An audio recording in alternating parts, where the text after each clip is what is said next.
हाय दोस्तों, this is Anil Kumar Gupta. For interview question में आपका स्वागत है। दोस्तों आज मैं डिस्कस करने जा रहा हूँ इवेंट लूप के बारे में, जो कि नोड.जेएस का हार्ट कहा जाता है। दोस्तों जो भी नोड.जेएस हमारा काम करता है उसमें सबसे इम्पोर्टेंट रोल है इवेंट लूप का। यदि आप नोड.जेएस डेवलपर हैं तो ये क्वेश्चन आपसे पुटअप जरूर किया जाएगा कि इवेंट लूप क्या होता है और कैसे वर्क करता है। दोस्तों इसी के बारे में मैं आज डिस्कस करने जा रहा हूँ। और हमारी मीन स्टेक की एक नई सीरीज अभी आने वाली है विद इन 1 वीक। उसमें क्या है दोस्तों कि एज ए मीन स्टेक में मैंने एक मिनी प्रोजेक्ट डेवलप किया है जिसमें लॉगिन, रजिस्ट्रेशन और user details and user update profile mention है, लॉग आउट तक। ये सारा कंप्लीट एक मिनी प्रोजेक्ट है दोस्तों, जिसमें हम JWT का यूज किया है, कैसे हम ऑथेंटिकेशन यूज कर सकते हैं। हमने उसमें राउट्स का यूज किया है और हमने उसमें गार्ड्स का यूज किया है कि कैसे विदाउट लॉगिन किसी भी पेज को कोई यूजर एक्सेस नहीं कर सकता है। तो दोस्तों उसी से रिलेटेड ये मेरा क्वेश्चन है कि इवेंट लूप, क्योंकि वो प्रोजेक्ट हमारा नोड.जेएस पे है तो उसी का ये पार्ट है दोस्तों। तो अगर आप इंटरव्यू देने जाते हो तो आपसे ये क्वेश्चन जरूर पुटअप किया जाएगा कि इवेंट लूप क्या होता है और कैसे काम करता है। तो चलिए दोस्तों इसको हम प्रैक्टिकली समझते हैं, इवेंट लूप होता क्या है। दोस्तों हमने क्या किया कि एक number of lines of code मैंने लिखा, जैसे console.log स्टार्टिंग अप। फिर हमने सेट टाइम आउट दे दिया, इसके अंदर हमने कंसोल कराया है 2 सेकेंड्स। ये 2 सेकेंड का समय के बाद ये एग्जीक्यूट होगा। फिर हमने नेक्स्ट सेट टाइम आउट ले लिया है। इसमें क्या है दोस्तों कि अगर देखा जाए तो 0 सेकेंड, मतलब इसमें कोई हमने टाइम नहीं दिया, ये 0 सेकेंड ये लेगा तब जाके एग्जीक्यूट होगा। फिर फोर्थ में हमने दिया है कि फिनिशिंग अप। तो कहने का मतलब ये दोस्तों कि हमने 4 लाइन, जो नंबर ऑफ आउटपुट आएगा वो 4 लाइन में आएगा। पहले आएगा स्टार्टिंग अप, फिर उसके बाद आएगा फिनिशिंग अप, उसके बाद आएगा दोस्तों 0 सेकंड, उसके बाद 2 सेकंड। तो जो ये कोड है जो हमारे console.log लिखा है, फिर उसका सेट टाइम आउट के अंदर लिखा है, फिर सेट टाइम आउट के अंदर लिखा है, फिर console.log, ये कैसे काम करता है। अगर इवेंट लूप की बात किया जाए तो इवेंट लूप का क्या इसमें रोल है, कैसे इवेंट लूप काम करता है। अगर हम कोई कोड करते हैं, नोड में कोई कोड हम लिखते हैं तो इसमें इवेंट लूप का क्या इंपॉर्टेंट रोल है। दोस्तों सबसे पहले मैं आपको बता दूं, एक होता है कॉल स्टैक। ये क्या करता है दोस्तों कि हम जैसे कोई भी इसके अंदर एक बाय डिफॉल्ट फंक्शन होता है मेन फंक्शन, जो बैकग्राउंड में काम करता है। तो हम कोई भी कोड हम लिखते हैं तो मेन से स्टार्ट होता है। जैसे जावा में हम कोई भी प्रोग्राम लिखते हैं तो सबसे पहले मेन से स्टार्ट होता है दोस्तों, या सी में देखा हो। तो कहने का मतलब है कि जब जैसे हमने एक कोड लिया, नंबर ऑफ लाइंस कोड लिख दिया, तो सबसे पहले जैसे console.log स्टार्टिंग अप, जब हम इसको रन कराएंगे तो ये जो console.log है सबसे पहले कॉल स्टैक के अंदर जाएगा दोस्तों। सबसे पहले कॉल स्टैक के अंदर, जो मैंने आपको बताया कि कॉल स्टैक के अंदर एक बाय डिफॉल्ट एक फंक्शन होता है जो बैकग्राउंड में चलता है, जिसका नाम है मेन, जो मेन फंक्शन होता है दोस्तों। तो जब इस कोड को हम रन कराएंगे तो ये console.log जो है सबसे पहले कॉल स्टैक के अंदर जाएगा। तो देखिए इस नेक्स्ट अगर स्क्रीन में देखा जाए तो ये हमारा console.log जो है इसके अंदर चला गया दोस्तों। अब क्या करेगा ये कि कॉल स्टैक क्या करेगा कि इस चीज को चेक करेगा कि इसमें कोई थर्ड पार्टी की लाइब्रेरी इंक्लूड तो नहीं है। जैसे हम क्या होता है दोस्तों कि बहुत सारे कोड लिखते हैं, बहुत सारे कोड जब एग्जीक्यूट करते हैं तो हमारा कुछ ऐसी भी लाइन ऑफ कोड्स होते हैं जो कि किसी तीसरे थर्ड पार्टी से वो क्या होता है कनेक्टेड होता है। तो अगर वैसा होता है दोस्तों तो कॉल स्टैक क्या करता है, नोड एपीआई को दे देता है, यहाँ पे मूव कर देता है। चलिए अभी इसको डिटेल में मैं बताऊंगा। तो अभी इसमें देखा सिंपल console.log है दोस्तों, तो ये क्या करेगा, इसको क्या करेगा, एग्जीक्यूट करेगा। जब एग्जीक्यूट करेगा तो ये क्या है, स्टार्टिंग अप यहाँ पे चला आएगा। ठीक है, सीधे कॉल स्टैक से एग्जीक्यूट होने के बाद ये सीधे यहाँ पे आउटपुट आ गया दोस्तों। अभी मेन फंक्शन है क्योंकि हमारी बहुत सारे लाइन ऑफ कोड अभी एग्जीक्यूट करना बाकी है। अब आएगा दोस्तों सेट टाइम आउट पे। तो अगर देखा जाए तो ये सेट टाइम आउट जो है ये भी एक तरह से एपीआई ही है। ये मतलब एपीआई ही नहीं, एपीआई ही है। ये कहीं ना कहीं जब हम सेट टाइम आउट को हम कभी भी एग्जीक्यूट करते हैं कोड में तो ये अपने जाता है, जो भी इसकी लाइब्रेरी डिफाइन है वहां पे जाता है, फिर वहां से कनेक्ट होता है, फिर उसके बाद आउटपुट देता है दोस्तों। तो अब ये जो लाइन ऑफ कोड है देखिए, यहाँ पे जब हम आएंगे तो अभी इसमें कुछ नहीं है, बस ये नेक्स्ट जब हम सीरीज पे आएंगे तो ये देखिए जो सेट टाइम आउट है, जो ये लाइन ऑफ कोड है ये यहाँ पे आएगा, कॉल स्टैक के अंदर आ जाएगा, क्योंकि ये वाली लाइन तो एग्जीक्यूट हो चुकी है। हमारी जो सेकंड लाइन पे पॉइंट कर रहा है यहाँ पे आ जाएगा। ठीक है, कॉल स्टैक। अब ये कॉल स्टैक ये देखेगा कि इसमें तो थोड़ा टाइम लगेगा, इसमें 2 सेकंड का डिले है, तो ये कॉल स्टैक क्या करेगा, सीधे नोड एपीआई को दे देगा दोस्तों। तो देखिए नेक्स्ट हम स्क्रीन में देखेंगे कि सीधे इसको यहाँ पे दे दिया, नोड एपीआई को दे दिया। अब ये जो सेट टाइम आउट है ये इसकी कुछ लाइब्रेरीज होगी, जो भी होगा ये वहां पे जाएगा, उसमें जो भी उसकी डिफिनेशन लिखी होगी उसके हिसाब से ये काम करेगा। तो ये 2 सेकंड का डिले लग रहा है, तो इसने क्या किया, कॉल स्टेक क्या किया, नोड एपीआई को दे दिया। अब उसके बाद नेक्स्ट लाइन पर फिर आएगा दोस्तों, फिर नेक्स्ट लाइन पर हम ये देखते हैं कि सेट टाइम आउट है जिसमें 0 सेकंड का टाइम लग रहा है। तो ये इसने क्या किया कि फिर इस थर्ड लाइन पे आ गया, फिर ये क्या करेगा, जो सेट टाइम आउट 0 सेकंड का सीधे कॉल स्टेक के अंदर आ गया दोस्तों। और जब कॉल स्टेक के अंदर आ गया तो इसमें देख रहे हैं कि इसमें 2 सेकंड का टाइम लगता था, अब इसमें 0 सेकंड का टाइम लगेगा, बट टाइम तो लगेगा ना। तो इस कॉल स्टेक क्या करेगा, जो सेट टाइम आउट के अंदर हमारा कंसोल डॉट लॉग कराया गया उसको क्या करेगा, ये सीधे फिर इसको भी, इस एपीआई को भी, इस सेट टाइम आउट एपीआई को भी नोड एपीआई को दे देगा, इसको उठा के यहाँ पे डाल देगा दोस्तों। देखिए अगर देखें तो इसको उठा के यहाँ पे डाल दिया, ठीक है।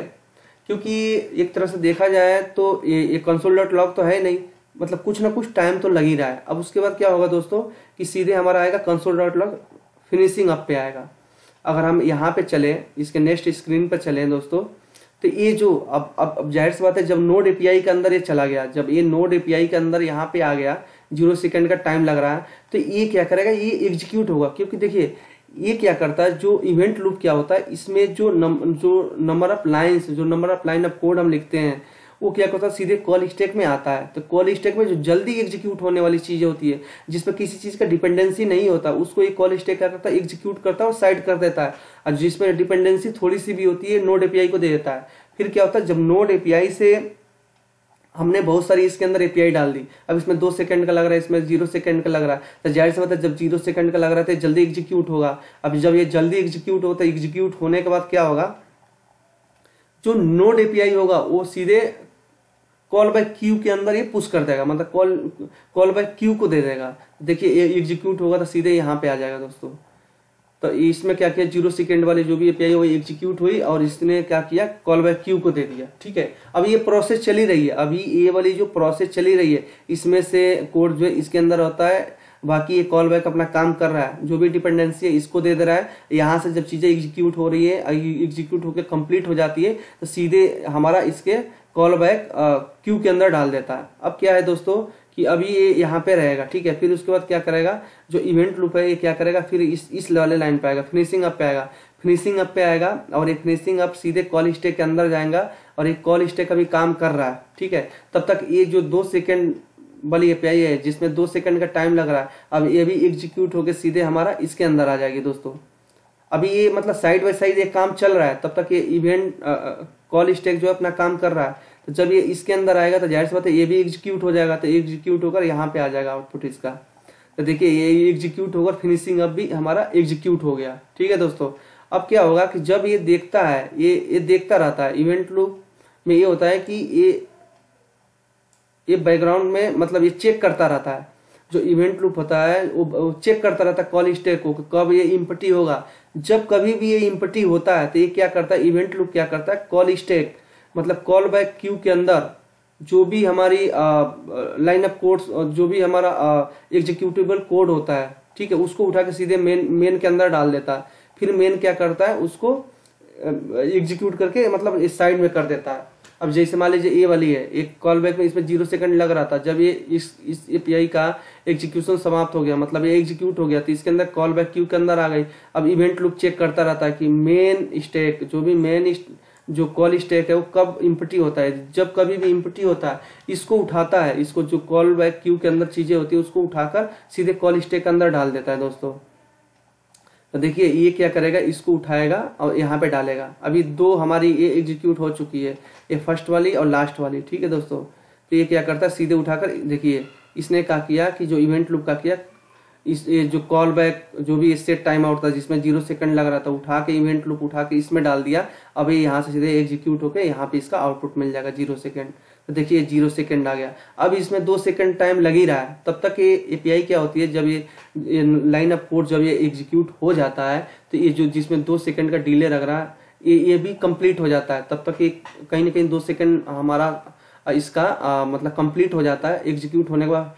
फिर ये भी जो होता है कॉल बैक क्यू के अंदर आता है, देखिए ये आ गया कॉल बैक क्यू के अंदर। अब इवेंट लूप चेक करता रहेगा कि कॉल स्टैक के अंदर हमारा कोई लाइन ऑफ कोड तो नहीं है, कोई प्रोग्राम तो नहीं है जो एग्जीक्यूट होने के लिए रखा गया है। ये देखता रहेगा। जब कभी भी ये खाली होता है, कॉल स्टैक इम्प्टी होता है, तो इवेंट लूप क्या करता है, इसको उठा के इसमें डाल देता है। ठीक है, देखिए ये कॉल बैक क्यू, इसने क्या किया, कॉल बैक को उठा के कॉल स्टैक के अंदर डाल दिया दोस्तों। अब ये क्या करेगा, ये इसको एग्जीक्यूट कर देगा।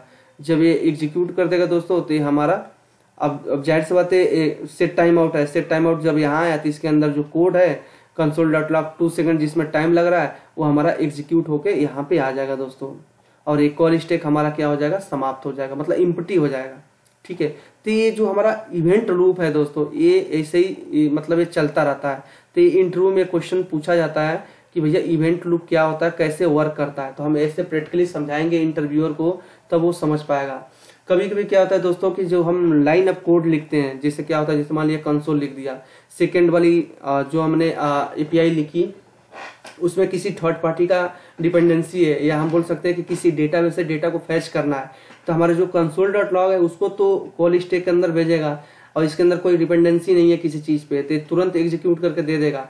बट जो सेकेंड वाली एपीआई है, जिसमें हमारा जो हम लोगों ने एपीआई लिख रखा है, जो कि किसी डेटाबेस से डेटा को फैच करता है, या किसी फाइल से डेटा को या कंटेंट को रीड करता है, उसकी किसी न किसी चीज पर डिपेंडेंसी है, तो उसमें टाइम लगता है। तो कॉल स्टैक क्या करता है, उसको सीधे नोड एपीआई को दे देता है। नोड एपीआई क्या करता है, कुछ नंबर ऑफ थ्रेड्स होते हैं दोस्तों, वो फिक्स होते हैं, मतलब उसकी काउंटिंग फिक्स होती है, एग्जैक्ट मुझे याद नहीं है, उसको हम इंक्रीज भी कर सकते हैं, बढ़ा सकते हैं, घटा सकते हैं। तो वो क्या करता है, जो नोड एपीआई है उसको दे देता है, जो भी थ्रेड्स होते हैं उसको दे देता है, वो उसको नंबर ऑफ थ्रेड्स में डिवाइड करके उसको जल्दी कंप्लीट करके नोड एपीआई को दे देते हैं। नोड एपीआई क्या करता है, कॉल बैक क्यू को दे देता है। फिर ये इवेंट लूप चेक करता रहता है, कॉल स्टैक इम्प्टी हुआ क्या। जब ये इम्प्टी होता है तो तुरंत कॉल बैक क्यू से उठा के कॉल स्टैक में डाल देता है, और कॉल स्टैक उसको एग्जीक्यूट कर देता है। तो दोस्तों ये रहा इवेंट लूप। ये बहुत ही इंपॉर्टेंट क्वेश्चन है, ये आपसे इंटरव्यू में जरूर पूछा जाएगा। तो दोस्तों आई होप ये वीडियो जब आपके समझ में आया होगा। दोस्तों आपसे रिक्वेस्ट है कि जो मेरा मीन स्टैक डेवलपर का जो मिनी प्रोजेक्ट है उसको जरूर देखें दोस्तों, उसमें बहुत कुछ सीखने को मिलेगा। तो आई होप दोस्तों इससे रिलेटेड कोई भी डाउट्स है तो मेरे कमेंट बॉक्स में कमेंट जरूर डालें, मैं उसको रिप्लाई जरूर करूंगा। आपसे रिक्वेस्ट है दोस्तों कि मेरे चैनल को सब्सक्राइब, लाइक और शेयर जरूर करें, क्योंकि जब कभी भी मैं नया वीडियो जब अपलोड करूँ जिससे कि आपको नोटिफिकेशन मिल सके। तो आज के लिए बस इतना ही दोस्तों, बाय बाय।